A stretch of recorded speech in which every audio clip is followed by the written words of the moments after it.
നമസ്കാരം. Nilambur MLA. PV. അൻവറിനെ വീണ്ടും തള്ളിപ്പറഞ്ഞ CPM സംസ്ഥാന secretary M.V. Govindan. PV. Anvar ഇടത് മുന്നണിയുടെ ഭാഗമായി നിൽക്കുന്ന ആളാണ്.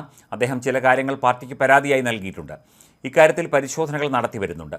അൻവറിൻ്റെ പരാമർശങ്ങൾ വലതുപക്ഷ ശക്തികളുടെ കയ്യിലെ ആയുധമായി മാറിയിരിക്കുകയാണ്. മുഖ്യമന്ത്രിയുടെ പ്രതികരണം വന്നതിന് ശേഷവും തുടർച്ചയായി പ്രതികരണം ഒഴിവാക്കാമായിരുന്നു. ഇത്തരം നടപടികളിൽ നിന്ന് അൻവർ പിൻവാങ്ങണമെന്നാണ് സംസ്ഥാന സെക്രട്ടേറിയറ്റിൻ്റെ തീരുമാനമെന്നും M.V. ഗോവിന്ദൻ പറഞ്ഞു. അൻവർ മുഖ്യമന്ത്രിയുടെ പൊളിറ്റിക്കൽ സെക്രട്ടറി P. ശശിക്കെതിരെ ഉന്നയിച്ച ആരോപണങ്ങളിൽ കഴമ്പില്ലെന്നും ഗോവിന്ദൻ വ്യക്തമാക്കി. അൻവറിൻ്റെ പരാതി പരിശോധിക്കുമെന്ന് പറഞ്ഞ ഗോവിന്ദൻ, എന്നാൽ ശശി അത്തരം കാര്യങ്ങളൊന്നും ചെയ്യില്ല എന്നും അടിവരയിട്ട് പറഞ്ഞു. തങ്ങൾ ഒപ്പം പ്രവർത്തിച്ച സഖാക്കളാണെന്നും ദീർഘകാലത്തെ അനുഭവപരിചയമുണ്ടെന്നും ഗോവിന്ദൻ പറഞ്ഞു. പാർട്ടിക്കും സർക്കാരിനും പരാതി നൽകിയിട്ട് വീണ്ടും പരസ്യപ്രസ്താവന നടത്തിയ P.V. അൻവർ തിരുത്തുക തന്നെ വേണമെന്നും ഗോവിന്ദൻ കൂട്ടിച്ചേർത്തു. ഇടതുപക്ഷ ജനാധിപത്യ മുന്നണിയുടെ ഭാഗമായി നിൽക്കുന്നയാളാണ് P.V. അൻവർ. അദ്ദേഹം ചില പ്രശ്നങ്ങൾ സർക്കാരിന് മുന്നിൽ ഉന്നയിക്കുകയുണ്ടായി. അതിൻ്റെ ഭാഗമായി ചില കാര്യങ്ങൾ പാർട്ടിയുടെ മുന്നിലും വെച്ചു. സർക്കാർ അതിൽ കൃത്യമായ അന്വേഷണത്തിന് ഉത്തരവിട്ടു. പാർട്ടിക്ക് നൽകിയ കാര്യങ്ങൾ സംബന്ധിച്ച പരിശോധന നടത്തിവരികയാണ്. അതിനുശേഷം പല വിധത്തിലുള്ള പ്രസ്താവന അൻവറിൻ്റെ ഭാഗത്തുനിന്നുണ്ടായി. ഇത്തരം പ്രസ്താവനകളെല്ലാം ആരെയാണ് സഹായിക്കുന്നത് എന്നും വലതുപക്ഷ ശക്തികളുടെ കയ്യിലെ ആയുധമായി അവർ എങ്ങനെയാണ് ഉപയോഗിക്കുന്നത് എന്നും നമുക്ക് കാണാനാകും.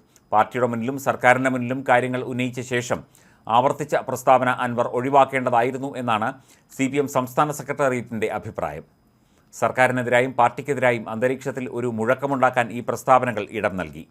വലിയ വാർത്താശൃംഖല ഉണ്ടാക്കാൻ സാധിക്കുന്ന ഇത്തരത്തിലുള്ള ഇടപെടലിൽ നിന്ന് അടിയന്തരമായി അൻവർ പിന്മാറണമെന്നാണ് ചൂണ്ടിക്കാട്ടാനുള്ളത് എന്നും M.V. ഗോവിന്ദൻ പറഞ്ഞു. CPM പാർലമെൻ്ററി പാർട്ടി അംഗം എന്ന നിലയിലാണ് അൻവർ പ്രവർത്തിക്കുന്നത്. സ്വാഭാവികമായും ഇക്കാര്യം അദ്ദേഹത്തെ ബോധ്യപ്പെടുത്തേണ്ടതുണ്ട്. പാർലമെൻ്ററി പാർട്ടി യോഗത്തിലും LDF MLA-മാരുടെ യോഗത്തിലുമെല്ലാം ഇക്കാര്യം വ്യക്തമാക്കുകയും ആവശ്യമായ തിരുത്തൽ വരുത്തുകയും ചെയ്യാനാണ് ഉദ്ദേശിക്കുന്നത്.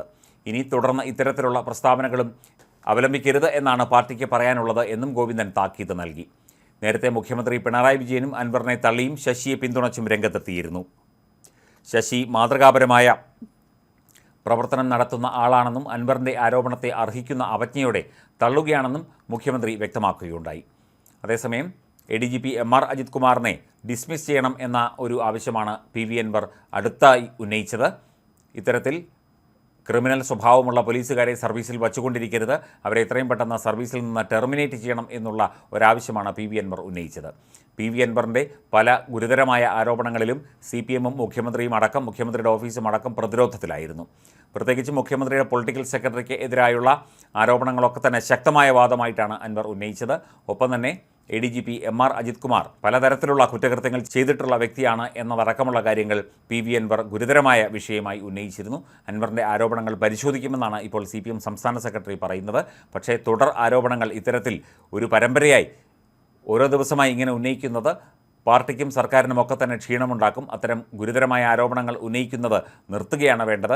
വേണമെങ്കിൽ പരാതി നൽകാം, പരാതി പരിശോധിക്കാം, പരാതിയുമായി ബന്ധപ്പെട്ട് നടപടിയെടുക്കാം. പക്ഷേ പൊതുവേദിയിൽ ഇത്തരം ആരോപണങ്ങൾ ഉന്നയിച്ചുകൊണ്ട് പാർട്ടിയെയും സർക്കാരിനെയും മുഖ്യമന്ത്രിയും ഒക്കെ തന്നെ പ്രതിരോധത്തിലാക്കുന്ന P.V. അൻവറിൻ്റെ നടപടി ഒട്ടും ആശാസ്യമല്ല എന്നാണ് ഇപ്പോൾ CPM സംസ്ഥാന സെക്രട്ടറി പറഞ്ഞു വയ്ക്കുന്നത്.